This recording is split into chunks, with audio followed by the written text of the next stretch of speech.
Hello, Internet, and welcome to another TADPOG podcast, a weekly show where two old guys talk about old games. I'm your bearded host, Tyler, and I think King Ralph was one of John Goodman's more underestimated works. And I'm your bespectacled host, Dave, and I just watched Chun-Li take a shower, and I'm not 100% sure how I feel about it. At any rate, what we're doing on this show is we're going through IGN's top 100 Super Nintendo games and musing about our experiences right here, where you can hear it. This week we're talking about IGN's 96th game, Street Fighter Alpha 2. Street Fighter Alpha 2. I bet that sounded really cool to everybody. It did. Yeah. We need a little two. Little reverb. All right, but I know we both had, you more so than me, but we've both had kind of hellacious weeks this week. So outside of trying to get together to play Street Fighter Alpha 2 and our own games we play outside of games for everyone else's enjoyment. So well, that's debatable. We hope you're enjoying it, listeners. So what have you been playing this week? I finished up Mark of the Ninja. I'm not going to talk about a whole lot of that because I talked about it last week, but I also started Cave Story. I'm very interested in Cave Story. You will love Cave Story, Tyler, and all of our listeners will, if they've listened to all of our episodes and enjoy the games that we've been talking about, they will like Cave Story too. I think Cave Story sounds like special episode material. Definitely. It's very addictive. I had a hard time going to bed last night because I was playing it. It's humorous, whimsical. It's got some pretty in-depth gameplay for just having a D-pad and two buttons. So you're playing the 8-bit instead of like the 3D remake? They call it remastered. You can go into the settings and tell it to go to original. The remastered isn't really like crazy 3D or anything. It's just kind of like an HD kind of remake. Okay. And then they've remastered a lot of the sound as well. The music is, you're going to dig the music, Tyler. You're going to dig the music. It's, as I was playing, I was thinking about you because it was difficult to keep this a secret that I was playing Cave Story. I wanted to share it. I wanted it to be a surprise. 3/4 of stuff we talk about, we don't talk about beforehand. We save it for each other. But yes, please check it out. It's a lot of fun, and there have already been some laugh out loud moments, and there's been some callbacks to some classic games. It's done by Pixel Studio, which I believe Pixel is the sole developer. You can tell that he really has a passion for the retro games and that style. How about you? What have you been up to? Well, classes started this week. I have way too much education because I keep going. Of course, I've talked about it before. Like, I used to be a chef. I had my culinary degree. Right. And I went back for programming for a little while. Decided that wasn't for me. And then now I'm doing nutrition and exercise science. And my final semesters this semester finally started. A lot of difficult exercise science classes. So I've had a busy week dealing with all that. So nonstop Wii Fit. Just nonstop. That's it for this week. I'm on Wii Fit for 12 hours a day. Have you been able to squeeze any gaming in at all? I've been playing slots on Borderlands 2 in the few hours. Like, I'll have the Daily Show, Quebec Report, and all those queued up, and I'll watch those and play slots on Borderlands 2 to try and get more iridium and rare weapons. Have you maxed Did out that your for a iridium? little while.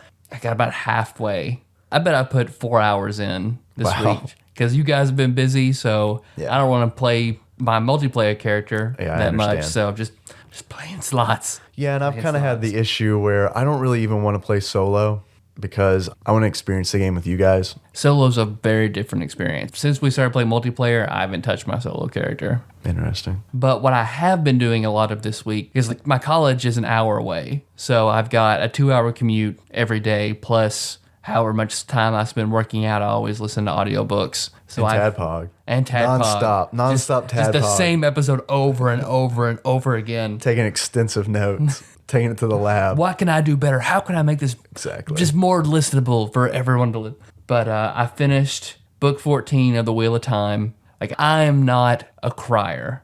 It takes a lot. Like, I'll tear up at stuff that kind of, when you get them feels, I'll feels. Very rarely does something make tears run down my cheeks. But book 14, I mentioned on Facebook as soon as I finished it, it made me cry. I missed that. I missed It that was- post. oh, really? man. It really Yeah. did. There's not the very end of the book. Very end of Yeah. the book made me kind of sad, gave me some feels, but there's one point in the book, close to the end. Where they make you play Uniracers. Where they make you, and I just cried. They just force it's like, you. Bake it in the pan. And I just wept, and I wept. I can't think of a movie that has made tears roll down my cheeks. Just this book, and oddly enough, Naruto Shippuden. That'll make me like the flashback for the death of the fourth Hokage. Yeah. Well, that and Full Metal Alchemist. I don't know anyone that has made Flesh and Blood that doesn't cry during. I don't want to spoil it for anybody in case they decide to go do it, but there's a it's scene. like the 4th episode, isn't it? Yeah, it's pretty early in. Involving, I think, a girl named Nadia, right? A girl, I can't remember her name. A little girl and her father, a struggling alchemist, is. I think that's all we should say. Yeah, watch. It's not from the Alchemist Brotherhood. The scene is in Brotherhood, but it's not as powerful as in the original series. Before we go any further, I think we should tell everyone I was in Food Giant this week, and I happened to go back to their. No. What Tyler means to say is, TADPOG listeners, we have a new sponsor. Yeah. We have a new sponsor, Mondo. The good people at Mondo sent us a pack of, what is this? Primo Punch. Primo Punch. We've been saving to drink these till we make the show. So let's get the twist of the. Yep. Yeah. And this is, of course, in honor of our Uniracers episode. All right, let's try this Primo Punch. All right. Yeah, okay. No. Yeah, it's about like I remember it, but it's different than I remember it. It has 50% less sugar. That's true. Since we're older and have to care about that kind of stuff now, it's 20 calories a serving. Yep. Not bad for 20 calories per serving. I haven't had high fructose corn syrup in quite some time. I'm scared.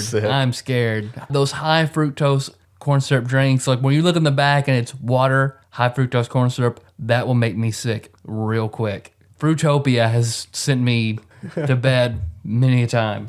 So you're going to give it a pass? No. It's our job to guide our listeners in their beverages. Since this is Primo Punch, that we're going to have to try a different kind of Mondo every week till we get them all. I'm game. I mean, by that I mean the good folks at Mondo have agreed to send us a new beverage to try each week. Thanks, Mondo. Have you ever had Squeeze-Its? Remember Squeeze-Its? This is somewhat similar to that. It makes a cool noise when it bubbles back. When I was young, I used to want to collect something so badly because I thought collections were cool. So I collected the only thing that I got a lot of, which was Squeeze-It bottles.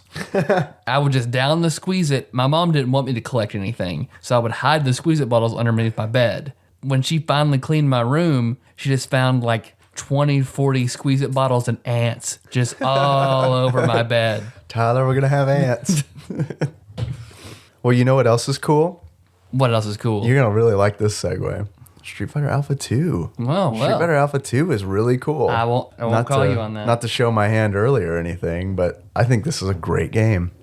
I don't have that many complaints about it either. I enjoyed playing it. A lot of the other games we've played, I've had a little trepidation starting out, but I guess any Street Fighter is just like a comfortable pair of shoes. I don't have any problem just getting into. Yeah, I agree, except for Street Fighter 3, which I haven't played and looks really Didn't really weird. know it was a thing until to do our research for this game. Just figure they skipped 3. This game has a lot of ties back to our second TADPOG, which is all the Final Fight characters that are in it. Well, in our first, which was Street Fighter Cross Mega Man. That's true, even more, because Rolento is in Street Fighter X Mega Man, and then Sodom or Katana and Rolento are both in Final Fight.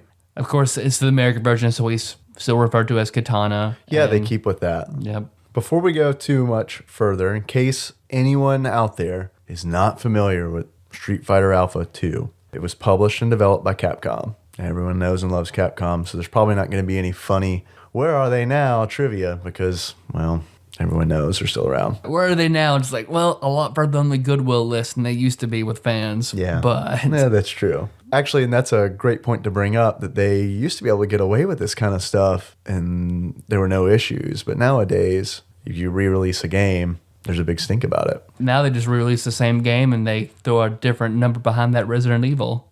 So. Yeah, all right. That's a completely... Don't get me started It's on open that can of worms. Don't get me started.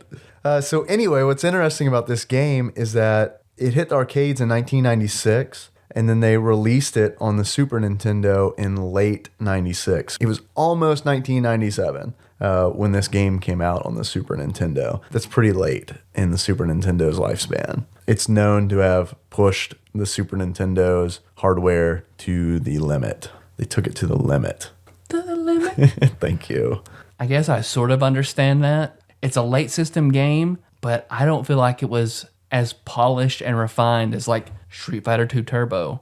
Playing that was a smoother experience. Yeah, the seams are showing a little bit in this game because it's choppy at parts. I think they do a really good job of hiding where the game is loading and that kind of stuff. But yes, overall, I think, obviously Street Fighter 2 is a much smoother experience. If you were able to go on that Can I Run It website for computer games, Right. like put Street Fighter Alpha 2 in it, it would like most optimal for PlayStation will run on minimally Super Nintendo. Right. I'm glad you brought that up because if you're having any trouble letting this sink in, that this game came out so late in the Super Nintendo's lifespan, this game released for the PlayStation and the Super Nintendo in the same year. It was within months of one another. So that's kind of crazy to think about. Yep. Regardless, like you said, there are some choppy bits, but still, I think it plays great. What they do is, I think it's really clever because you'll notice slowdown when you're going into a fight and then the words fight come up on the screen. And what's happening is it's loading all the sound for that battle. And once it's loaded, the game unlocks and you can play. So it's not really super choppy during the fight itself. Yeah, it's not. I never had any problems with the load time. I guess maybe it's just the way I've gotten used to it now. Right. Maybe at the time I would have been like, oh my God, this is awful. I don't know. I think you would have been forgiving because it would have blown your mind in 1996 that true. your Super Nintendo was acting so limber. I don't need a PlayStation. I got this Super Nintendo Check running this PlayStation out. games. It's totally fine. Although, when it comes to Street Fighter Alpha 2, on the cover of the game is, of course, Ryu or Ryu, however you'd like to say it, and Akuma. Or Akuma. Akuma, which I have no problems with Akuma. I like Akuma. Yeah. I used to play as him a lot, but playing like Marvel vs. Capcom and other games that have Akuma, Yeah. I'm going to go so far as to say that I feel Akuma is almost like the bat signal for douchebags. Yeah, Akuma's the Mary Sue of Street Fighter. I mean, you summed it up just exactly the way that you needed to. He is the bat signal for douchebag. He's the douche signal. When you log on to like Marvel vs. Capcom 3, and if you're fighting 3 Akumas, you're going to have a bad time. Yes, that meme needs to happen. Like we've said before, Dave and I are big Redditors, so we often just communicate solely in memes and Yeah. perfectly understand each other. You mentioned Akuma. We know he is probably your least favorite playable character. I like and appreciate that. Okay, douchebag. See what I did there? I do. I appreciate his story. I used to play him, but I've grown up. I've grown out I of. see. So who's your favorite character? That's what I'm driving at. I tried playing. I felt some Final Fight. I started off, all right, Rolento. Let's do that. Didn't get very far. I was really hoping you were going to do well as Rolento because I really wanted to do well, but I just failed miserably with Rolento. No, I went right to Ryu and not very difficult, went through the game. Mm-hmm. And then whenever it's Chun-Li, even easier, went through the game. Yeah, you tore it Ryu, up with I had a Chun-Li. few hiccups with, but Chun-Li was just, especially Bison at the end. I had no qualms going as Chun-Li. Yeah, you nearly perfected him twice. Yep. I liked Katana, or Sodom, as Sodom. I liked referring to him as Sodom, as we mentioned from Final Fight. And we've got so much great things to say about Sodom in our Final Fight episode. Faithful listeners will know, but if you haven't heard it yet, And anybody half it out. listening, thinking about how we're praising sodomy in our first, so many great things to say about sodomy. Sodom. we are also, well, I mean, I'm also doing that. I won't speak for Tyler. But I'm also the kind of guy, when a Street Fighter game comes out or a Capcom fighter comes out, which is normally a Street Fighter, but I like trying the new characters. Katana was in Street Fighter Alpha, so he's not new, but he's not seen in a lot of the other games. So I kind of gravitate to those characters that are kind of beyond the norm, I guess. Like I've always got Ryu to fall back on That's true. Because everyone knows. He's the main character. Right. Essentially. Yes. And everyone knows how to do a Hadouken. But I like trying out the new stuff. And I thought Katana was really overpowered. The samurai football player that he is. Yeah. Although I was disappointed that he didn't have Masamune. He had Masamune and Muramasa. Yeah. I guess we should also mention Guy was in the game. Yeah. Guy is in the game. Also tried him out. Awful with him. Yeah. Awful with him. If he's not fighting for somebody else's girlfriend, there's just his heart's not in it. I know. I like to say that's my excuse, but sadly, when I was playing, I got the feeling that Guy is probably really, really good character in the right hands because he's got a really wide and fluid moveset that I think someone who knows what they are doing. Let me just say as a side, I'm really bad at these games. I love Street Fighter games and fighting games in general, but I'm really bad at Street Fighter games. Well, Alpha's a little different too. Alpha's got a different combo system and things like that than your standard Street Fighter. But still, I think that in skilled hands, with someone who knows what they're doing, I think Guy could be an amazing character. No, I can certainly see that. The final fight level where you see in the background, you see Mike Hagar with his, he's hugging somebody. The return, he's got, I think it's like Doug, or Billy. I think it's Billy. He's got Billy in a headlock. And you see Cody with his lovely lady, and they're just kind of standing there cuddling. And then, of course, you've got Andore. And Andore on the side. Standing tall and proud next to some oil barrels. And Thrasher sitting on a pipe. That's probably my favorite. It's probably my favorite stage. And I've got a lot of favorite stages. Which I'm glad they called back. That's a pretty strong callback to a Final Fight, which I didn't feel like it had as strong as a release of Street Fighter. And for them to call up multiple characters from the game to be in it and then that level, that's pretty nice. There's even a real bad girl in the background. That's true. Not the untrannified female characters, but the real legit non-trannies that they were so afraid of. Non-trannies. Yep.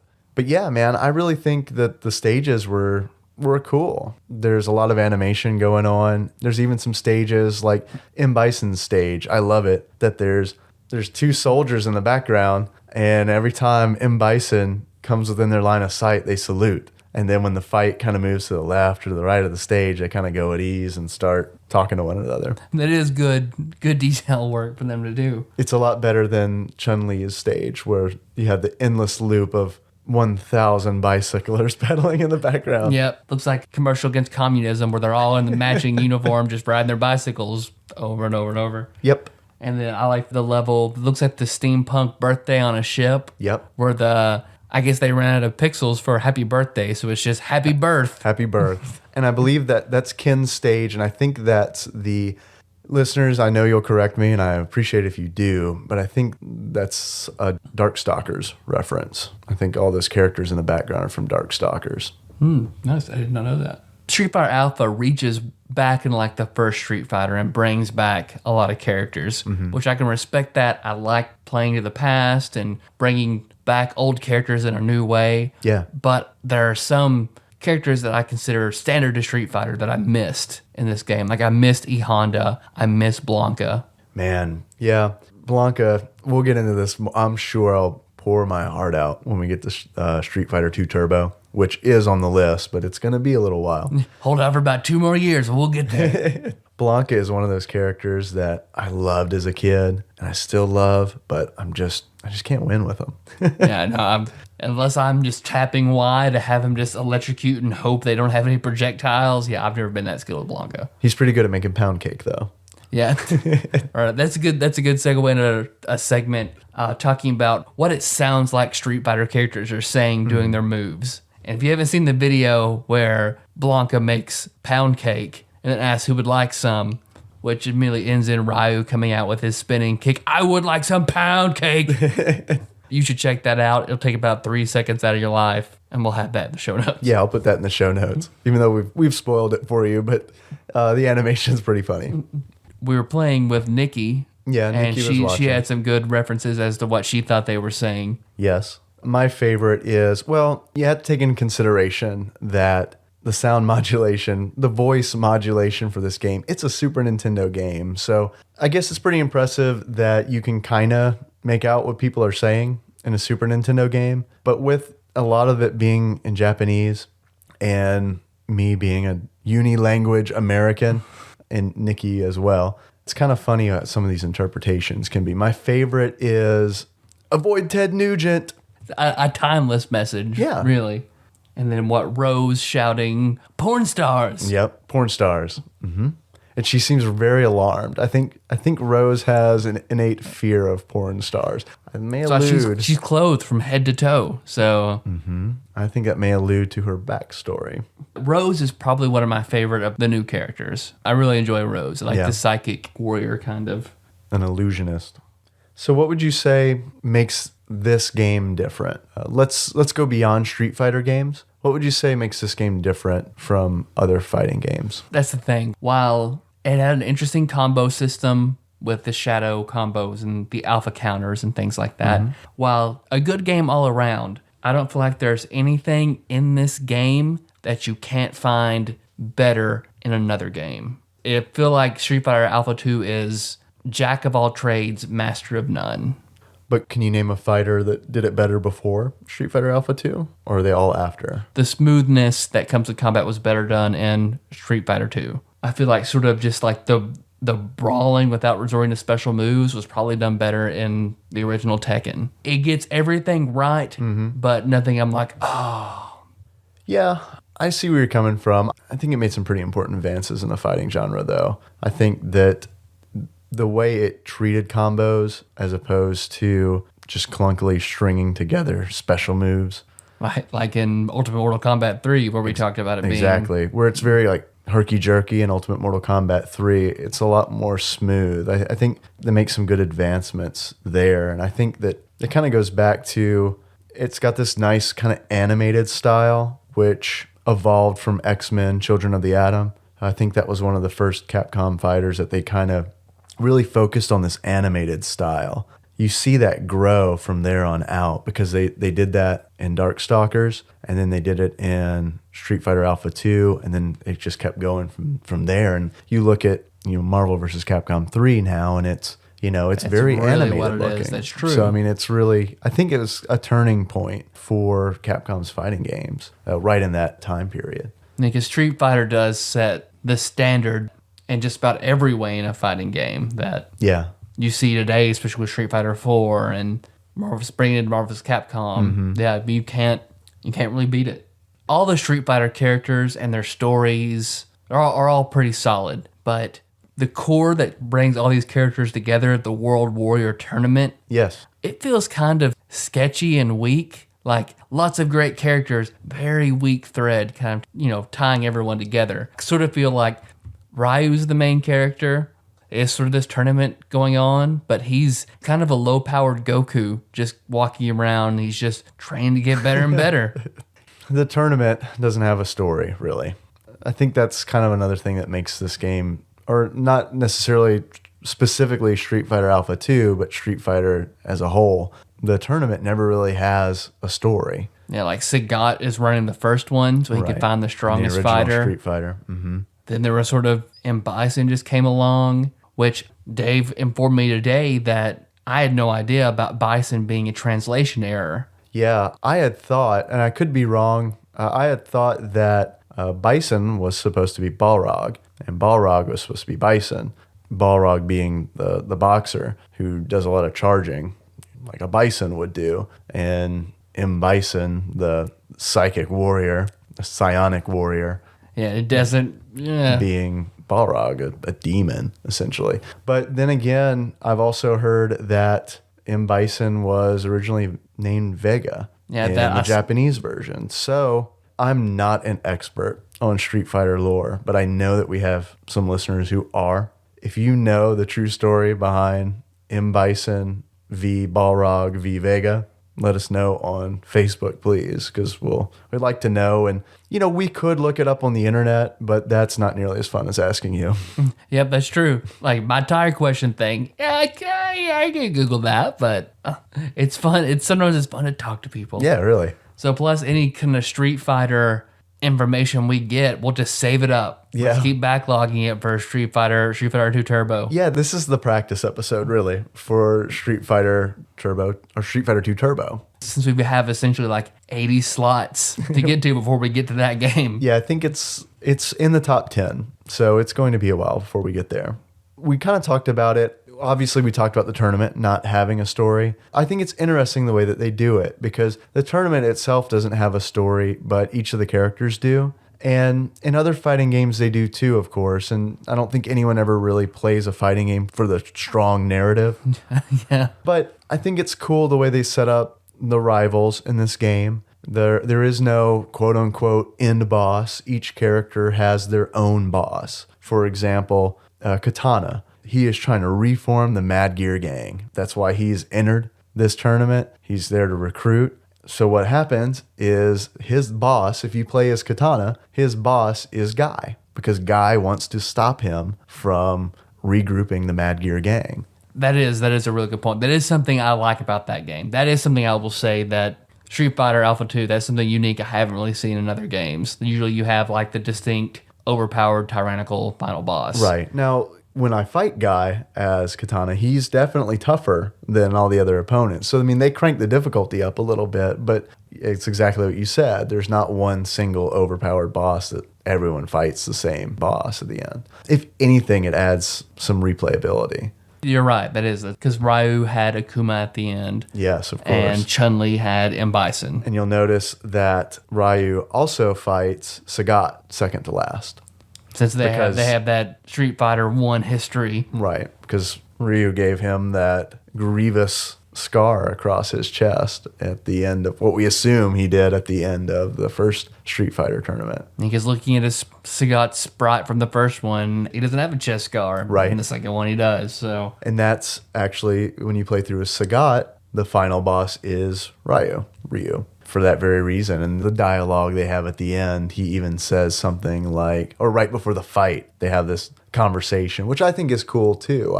It's not deep by any means, these little quippy remarks that characters make to one another before a fight, but it kind of adds a little bit of excitement to it that you don't get like in Mortal Kombat, that kind of thing. Where you just have the one screen, like the picture of the guy standing still, and then one paragraph about what happens to him after the tournament. Yeah. So it was nice to have a little bit more of an ending, a little more to work with. Yeah. Sagat says something to Ryu about giving Ryu a scar to match his own. That's kind of cheesy one-liner, but at the same time, it kind of gets you pumped up to fight. It gives you knowledge, ties everything together. Them's fighting You words. see Sagat's motivation. Yeah. I mean, I think that's something else that this game has going for it. And that's kind of been a theme with Street Fighter. Because I remember in Street Fighter 2, of course, everyone remembers getting defeated in Street Fighter 2 and then being taunted by your opponent. Yep.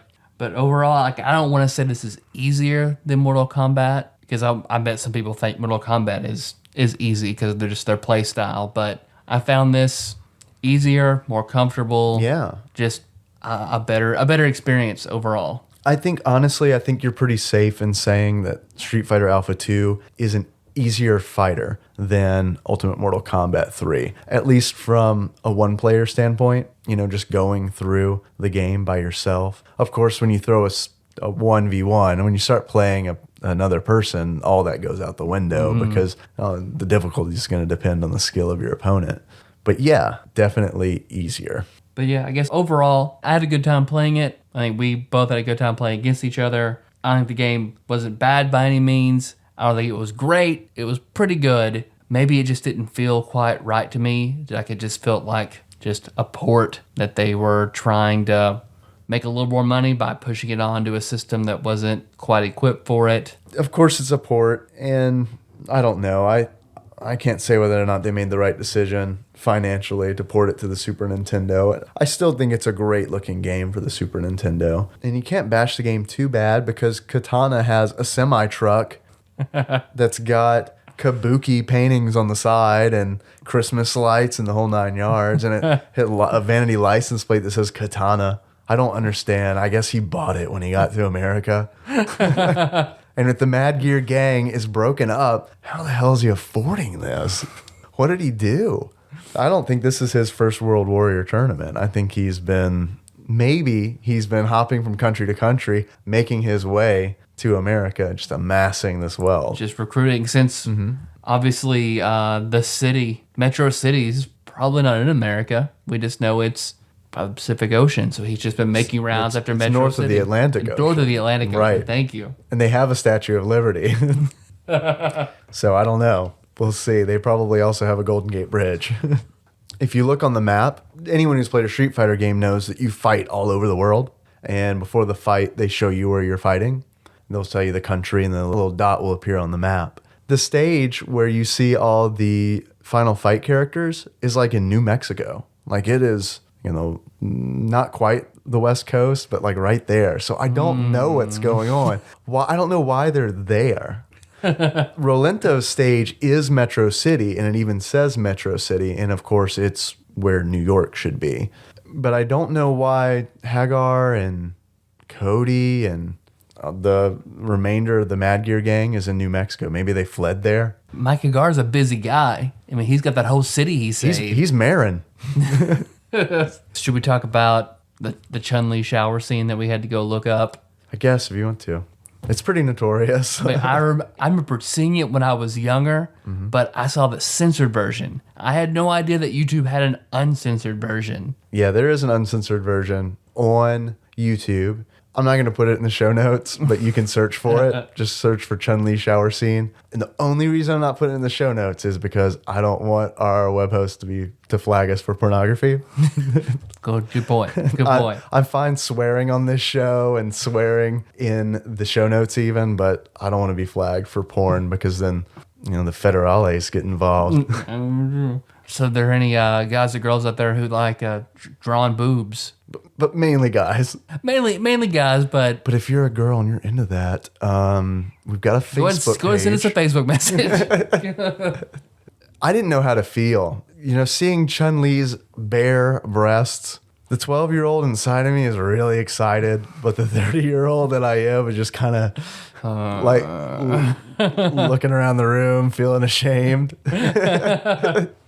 But in the game, in the shower scene is from the Street Fighter II animated movie.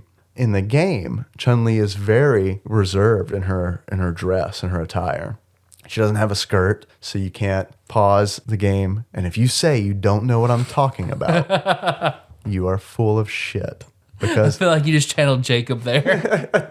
because everyone did this. If you deny it, you're a liar. Where you do Chun-Li's lightning kick or her jump kick, and you pause it just the right moment, right moment, and her skirt flies up a little bit, and you could see those white cottons. Everyone who has played Street Fighter has done this. You can't do that in Street Fighter Alpha 2. I would rate this E for everyone. However, there is a very underage girl in this game, Sakura. It's her first appearance in any Street Fighter game. Well, she was in Street Fighter. She was in the first Street Fighter Alpha. Oh, okay. But My mistake then. But Street Fighter Alpha 2, she's in there as well, and she is just flashing those red panties just left and right. It's like a pedophile's disco going on, and it's pretty disturbing. They don't say how old she is, but in typical disturbing anime style, I'm sure she's 12 years old, and I'm putting that in quotes, but she looks like a 20-year-old. So it's okay to be attracted to her. So it's really kind of a little skeevy. What were you saying? I trampled all over. Well, her. and then she stayed that age forever. Yeah. She's an eternal schoolgirl, just chasing after Ryu and Dan and Ken, trying to emulate.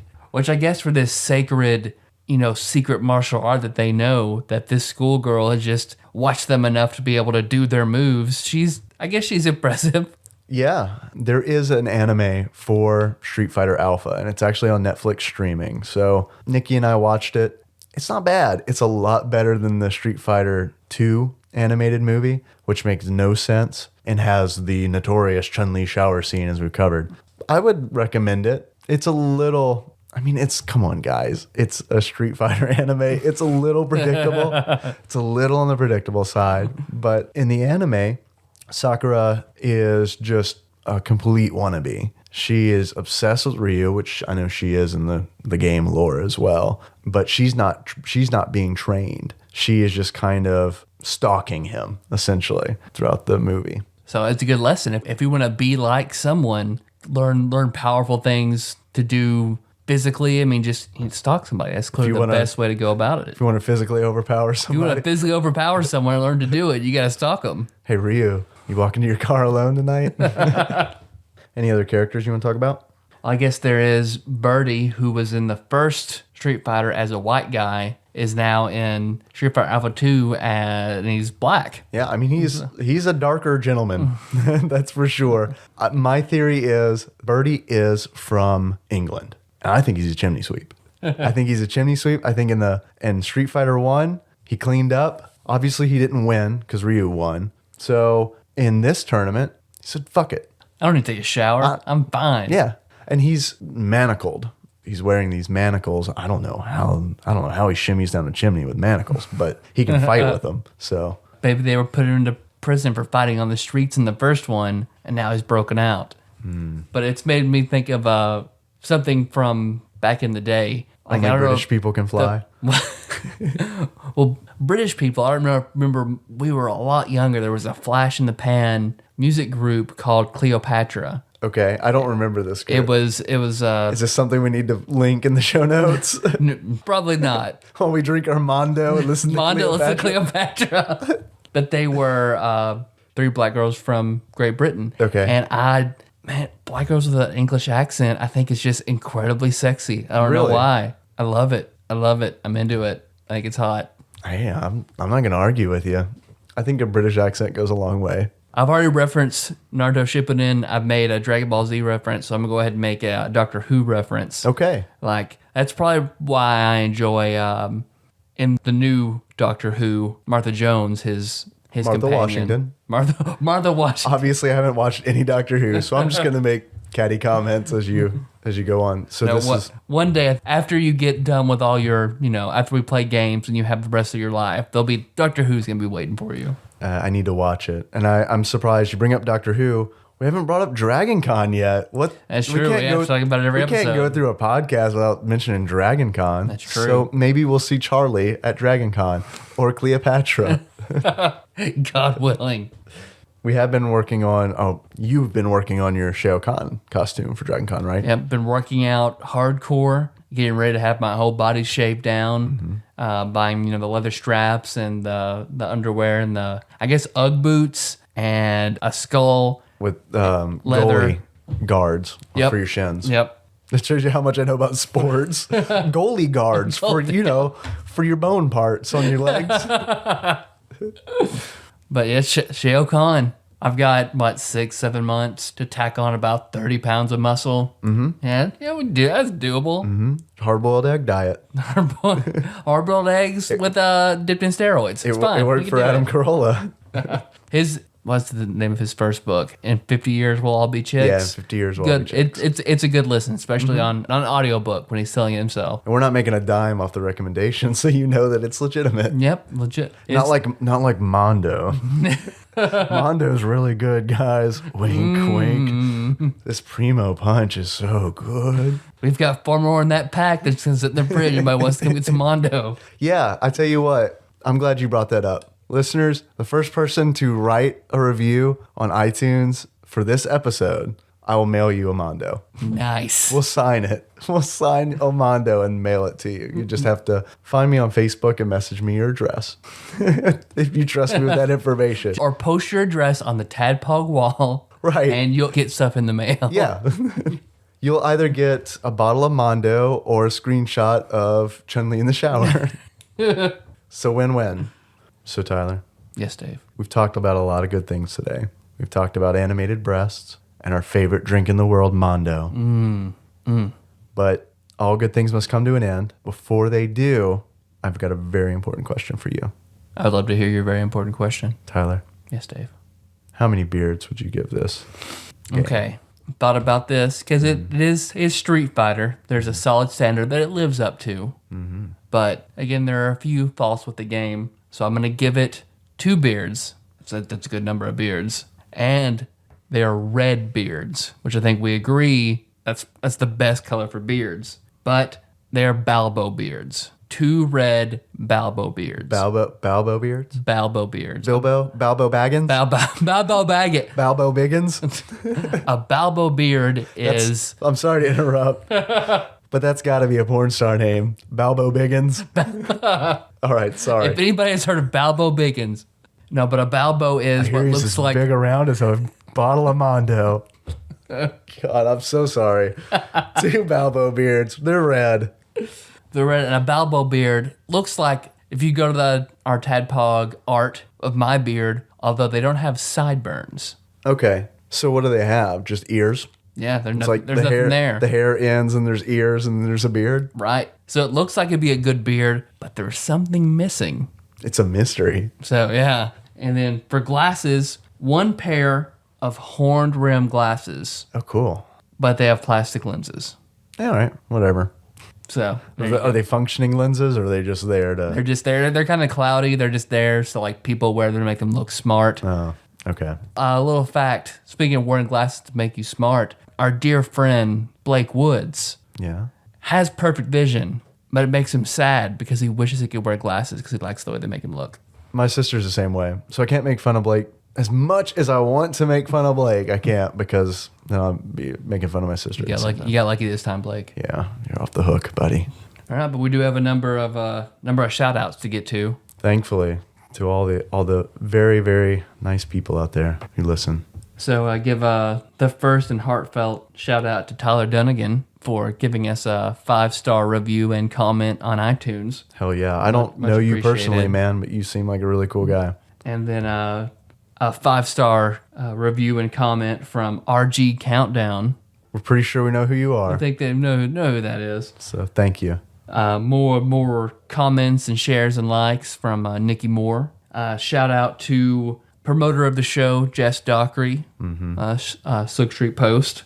We have a Steam group we've mentioned before. Someone finally joined that, so a shout out to William Holt for joining our Steam group. No one wants to play with us?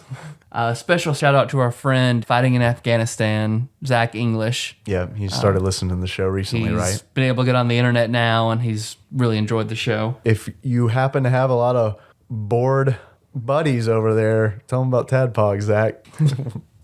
Let's see, another shout out to Micah Purdue. He tagged us with the Mondo commercial that we got a kick out of. Yeah, if you haven't seen the Mondo commercial, you really need to go to the Facebook page because if you haven't seen it before, it'll certainly make a lasting impression. Just put it that way. And then one last shout out for, I think, the most dedicated liker of all photos and statuses and shares, my wife's best friend, Hillary Ford, who I noticed likes stuff as soon as we put it up there. Yep, that's true. So thanks, Hillary, for that. Thank you very much. I don't have shit else to say. You out? I'm done. Well, okay, I guess I'll say some stuff then. Since everyone's listening still anyway, I know Tyler mentioned give us a review on iTunes. We'll mention your name and you'll be famous. What more could you want than internet fame? If you don't do the iTunes thing, it's cool. You can find us on Stitcher as well. If you don't like Stitcher, that's cool too because we post the episodes on tadpog.com weekly. So you can find them there. Next week, we are going to be talking about a game that we are super excited about. Groan, grumble. You know Tyler's love of racing games, so buckle up, pun intended, for Top Gear 2. It's going to be a bumpy ride. Oh, that's 2. You hear that, James? That's 2 for you. You're in my heart, brother. Top Gear, it's going to be quite a game. Yep. Puns. Don't worry, guys. Like I said, we'll be back next week. But if you can't wait for more Tadpog, you can leave us feedback on tadpog.com. And you can find us on Facebook at facebook.com/tadpog. Our intro song is Moves by Sycamore Drive. A link to the track can be found in the show notes on tadpog.com. Fairly well, internet. Avoid Ted Nugent!